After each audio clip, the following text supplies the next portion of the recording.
Este é o Conversas Cruzadas aqui na TV Com. Estamos ao vivo nesta quarta-feira e o nosso assunto é a retomada, hoje é o Dia da Criança, né?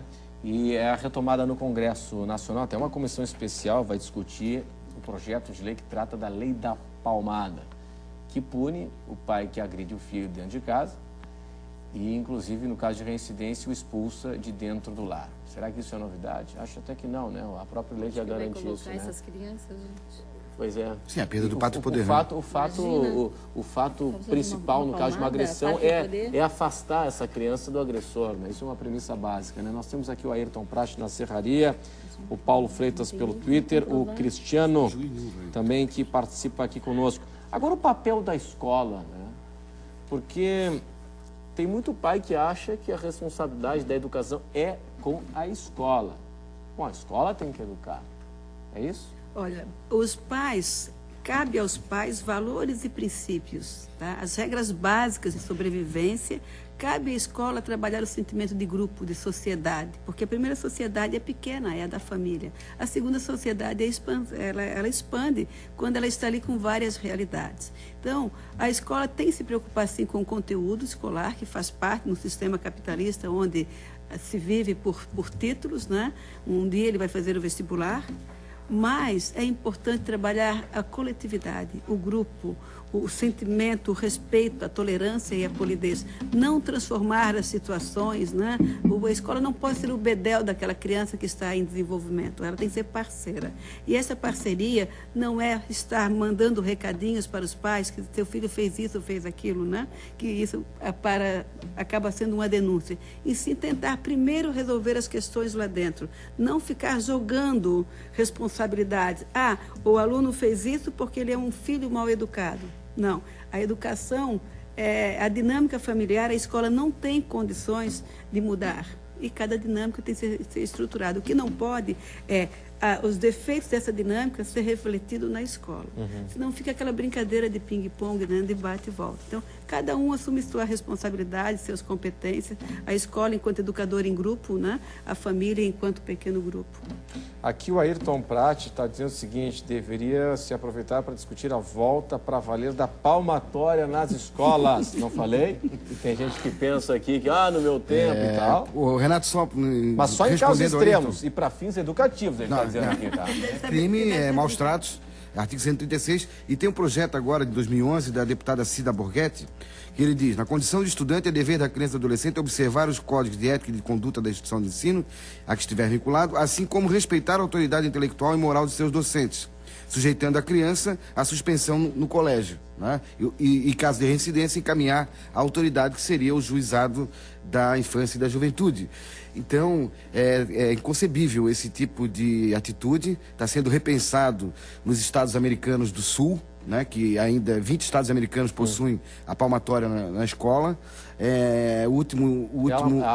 É o setor mais republicano, mais conservador, imagino. É onde a escravidão, né, Lusiânia, aquele pedaço ali para baixo, né?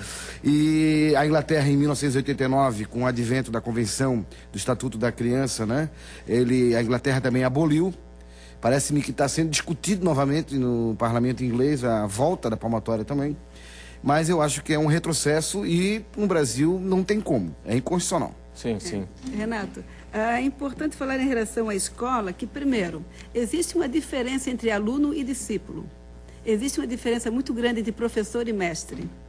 Talvez no nosso tempo, talvez um pouco mais atrás, nós tivéssemos mestres, né? Pessoas que o aluno acreditava e ele se tornava discípulo, ele seguia. E talvez seja esse o momento de resgatar a figura desse professor. Quem é o professor que está lá comandando aquela criança? Eu sempre costumo dizer que não se comete erros quando se trata de seres humanos, né?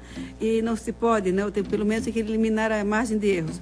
Mas um médico, uma pessoa que vai fazer uma cirurgia, ela corre riscos de errar com uma pessoa. Uma sala de aula, um professor pode errar com 30, 25 alunos. Então, está aí a responsabilidade de quem vai assumir esse barco, a direção. Quem é o professor que está ali? Cadê a autoridade dele? Como é que ele se sente estar ali comandando esses jovens? Formação, a própria educação, a formação do educador. Mas, de fato, o Brasil, numa comparação mundial, a qualidade educativa do Brasil está muito baixo, tá, da educação pública, né? E mesmo a educação pública, que é onde está a grande maioria das nossas crianças e adolescentes. Além da questão de conteúdo, que a gente sabe que nós temos crianças que estão na 4ª série, que não têm alfabetização, que não são alfabetizadas, e mesmo no ensino médio, que não sabe escrever uma redação ou realmente interpretar um texto. Eu entendo também, sabe, que esse discurso de que o Brasil está, de que os professores estão, que a educação está, eu acho que também limita. O que eu entendo que cada profissional que assumir uma classe, ele também tem que se melhorar. Ele também tem que entender. Então, que o governo... Entretanto, uma política de governo precisa... O professor não é cobrado. Mas a questão também... É claro que o professor ele é mal remunerado, ponto. Isso é um fato. Mas ele não é cobrado em nada. A gestão educativa precisa melhorar. Não é cobrado em nada. Assim, a gestão, a qualidade educativa precisa melhorar. Assim, a questão que a Albertina chama a atenção tem a validade do seguinte... O professor, antigamente, o professor que dominava a classe não era o professor da palmatória, simplesmente. Podia até usar a palmatória, mas ele se virava nos 30 para ensinar a criança, para envolver, para induzir a criança. Mas então é motivação ou é preparo? É indução, é preparo, e o professor tem que aprender a induzir a criança na ação, assim como o pai. Né? Assim como o pai, ele tem que aprender ou tem que saber induzir, se não tiver condições, tem que buscar formação, apoio, ajuda para isso. Observação em relação à escola. A escola tem uma agenda. Né? Essa agenda é do pai ou é do aluno? Supõe-se que é do aluno. Cadê a sua agenda, fulano? Essa agenda é do adulto. Sim. Tá? É um comunicado. É a comunicação do professor com o pai. Professor com o pai. Mas o que vem nessa agenda? É uma denúncia? É uma queixa? Ou é um comunicado? É isso que nós, enquanto adultos, devemos saber o que estamos fazendo ali com essa criança. Seguinte, aqui eu tenho várias manifestações, o pessoal está mandando muita participação, isso é muito legal. O Paulo Freitas, no Twitter, diz o seguinte: palmada hoje e sempre, sob pena de no futuro pagarmos um alto preço. O pátrio poder dos pais está acima da lei da palmada. Tudo é claro, dentro do limite tolerável. Palmada corretiva é educar, sim. O castigo bem aplicado é também aceitável. Bom, é o seguinte... A lei não faz distinção entre palmada corretiva e palmada agressiva. Não, caracterizou a lesão corporal, né? O simples mas pegar no braço de maneira... Mas uma palmada não caracteriza uma lesão corporal. Não, aí que eu digo assim... Doutora, eu tive caso da Lei Maria da Penha, que na discussão familiar, o marido pegou no braço da mulher e deixou uma equimose. Um vermelhidão, foi condenado. Lesão corporal. O laudo médico legista atestou que houve... de delito ali, deu, né? Deu. Bom, pessoal, é o seguinte, eu tenho outras participações, a gente vai para o intervalo, rápido. E em instantes a gente volta com as perguntas de vocês, ok? Até já.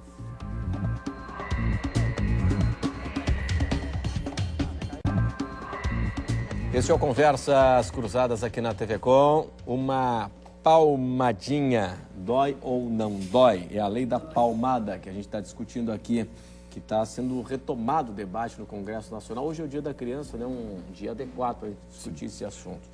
O Cristiano, ele diz o seguinte: o judiciário deve ser mais eficaz e eficiente em ações que protejam as crianças e adolescentes. Vítimas de violência doméstica ou abuso sexual.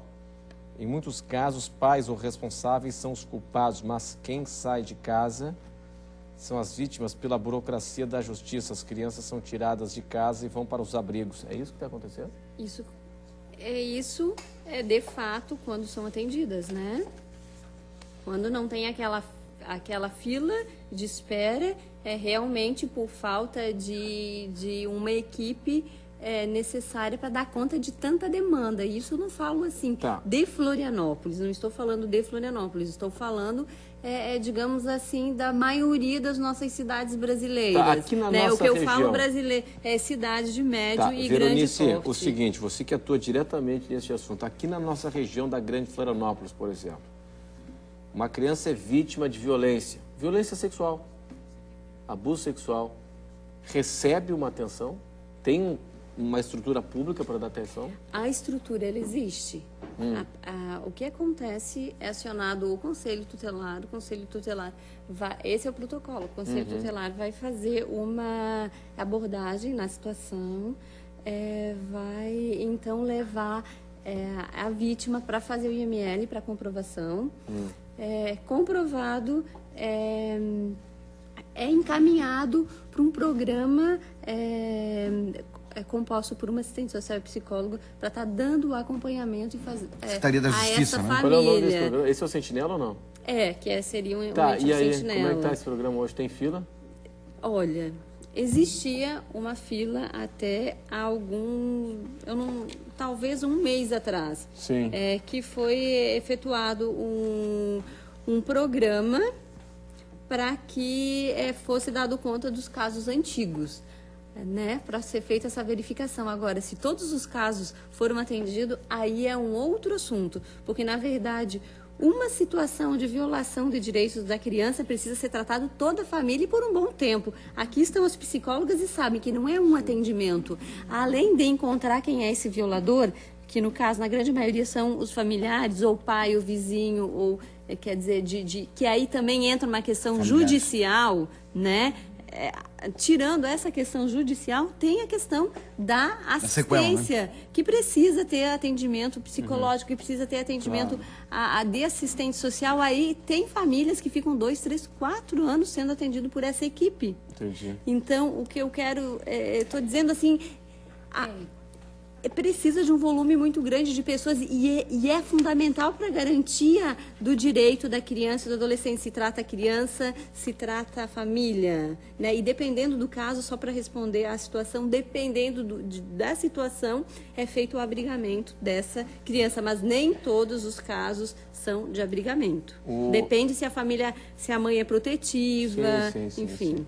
O coronel da Polícia Militar de Santa Catarina, Silvio Gomes Ribeiro, nos diz o seguinte: atuar nas causas e não somente nos efeitos, mudanças urgentes no Código Penal, na reformulação de leis, na penalização dos jovens, projetos sociais, é o que diz o coronel. Pois é, coronel, nesse aspecto aqui falta tudo, né? Infelizmente falta tudo. Nosso cobertor ele é tão curto, o Estado brasileiro ele é tão demorado, né, nessas ações, nessas práticas. O Código Penal foi constituído agora com a nova comissão de doutrinadores, né? Pessoas capacitadas, técnicos, expoentes no direito penal. Só que quanto tempo vai levar? Mas também é o seguinte, a gente fica tentando resolver os nossos problemas com novas leis, né? A gente precisa de novos comportamentos também, né? E aí uma coisa importante, acho que em relação, aproveitando que a Veronice disse, assim, o que tem que preocupar aqui nessa situação da lei da palmada? Não é a lei em si, né? Porque a Veronice aí trabalha com situações muito mais drásticas, que se sabe muito bem, leva 4, 5, 6 anos para a coisa ir a cabo, né? Para uma criança ser retirada do seu lar, mesmo que seja um lar onde há agressão, isso é um processo moroso. Então não é porque o pai deu uma palmadinha no filho que ele vai ser preso amanhã. Agora, isso traz à tona o quê? Toda essa questão de, seja em casos extremos, seja em casos leves, que até passam despercebidos, como estamos educando as nossas crianças. E aí é importante entender o seguinte: a vida civil, vamos dizer assim, a nossa situação de pais, né, a relação com criança tem que ser estabelecida em termos de sociologização, de envolvimento, de compartilhamento. A nossa sociedade hoje em dia está muito tentando recuperar e tentando estabelecer as relações em termos de autoridade, né? A autoridade funciona muito bem e tem que funcionar dentro de um quartel. É lá que precisa de hierarquia, é lá que só quem comanda é o comandante, os outros apenas obedecem, porque precisa ser assim, né? Na família não pode ser assim, porque se trata de educar uma pessoa, não é o estabelecimento de uma profissão. Né? Então essa questão aí é bastante relevante. Quando se cobra, não, é a escola que tem que mandar no meu filho, ou sou eu que tenho que mandar, não se está mudando a mentalidade, porque ainda se está falando em termos de questão de autoridade, e não é assim nem na escola, nem na família, porque o objetivo é outro, né? Na escola e na família se trata de criar uma personalidade, desenvolver uma personalidade, de dar condições para isso. Não se trata de estabelecer ordem unida, que serve muito bem em espaços militares. E que tem que acontecer, porque se não acontecer a coisa degringola, mas é lá, não é dentro da família, né? E aí os pais querem resolver as coisas de forma fácil, que é o quê? Sentado no sofá, vendo televisão, desce daí, desce daí, desce daí. Se não desce daí, pá, palmada. Vai lá, brinca, tá pulando no sofá. Não, filho, vem cá, vamos brincar ali. Vamos empurrar o carrinho aqui na... É bem que hoje eles botam DVD, videogame e se Pois é, afastam então. também. Patati, patatá. Eu tenho um de 1 ano e 6 meses em casa. Outra questão também que o doutor falou ainda há pouco é dos bons exemplos, né? Há pouco tempo veiculava na internet 2 jovens enforcando um gatinho. Eu abri a internet e aparecia essa imagem. Paralelo a isso, tinha 2 crianças humildes salvando um cachorrinho que caiu no rio. Por que que a dos meninos enforcando o cachorro foi muito mais propagada do que a outra? Então, o que nós adultos estamos mostrando também, né? Então, seria importante fazer o processo inverso também. Famílias que estão educando sem a palmada, o que eles estão fazendo para conseguir os efeitos positivos? Os jovens estão crescendo, eles estão amadurecendo, eles hoje fazem uma bobagem, mas daqui a 5 anos, 3 anos, eles não estão fazendo mais. Passou aquela fase. O que precisa o adulto fazer essa escolta para que ele faça essa travessia com competência. Isso aí não é notícia boa, né? Pois é. Então, mas nós adultos alimentamos isso também. Então, É o nosso espelho, cultura, né? quando a gente cultura. diz, o jovem está perdido, o jovem não está Se nós perdido. Nós pegarmos- estamos perdendo os Se nós jovens, porque eles pegarmos estão crescendo. o ranqueamento, né, no site, enfim, no próprio Clique RS, no diário.com, as notícias mais procuradas, mais lidas, é só tragédia. Mas isso é né? cultural, Só né? É uma tragédia, coisa que a gente corrupção, pode é o fazer acidente de paralelo. trânsito. E até assim, uma coisa bem curiosa que dá para a gente polemizar um pouco conversando é o seguinte, né, os pais, a grande manifestação, eu tive olhando aqui para o debate, o que estava veiculando na mídia a respeito dessa lei, e a maioria das colocações era essa, como um Twitter que veio aqui, tem que voltar a Palmara, tem que isso, tem que aquilo. Né, aí é importante perguntar assim, em várias famílias aí a gente tem aquelas pessoas que cuidam dos cachorrinhos, é uma questão de adestramento, mas vamos ver, na família tem um cachorrinho, vê quem daquela família trata o cachorrinho a beliscão e palmada. Né? Então, não é tão difícil assim. Né? Não é nada difícil, na verdade. Ali é uma questão de domesticar, mas o próprio domesticamento não é feito com punição. E por que as pessoas sabem fazer? Porque elas vão lá, brincam, levam o cachorrinho para passear, levam o cachorrinho para subir na Porque cama. tem amor, né? Escuta, E por que isso não pode ser com uma criança? Né? Por que com a criança a gente tem que defender a palmada, tem que defender a violência, tem que E defender não só a criança o autoritarismo? na família e em casa, a criança na escola. rua, na abandonada. Pessoal, Exatamente. muito obrigado pela atenção de todos hoje aqui conosco no Conversas Cruzadas na TV Com. Este programa, ele reprisa nesta quinta-feira ao meio-dia. Obrigado em especial pela atenção de vocês também em casa. Nesta quarta-feira ao vivo, no Conversas Cruzadas aqui na TV Com. Conversas Cruzadas, quem decide e tem opinião, assiste. Tchau!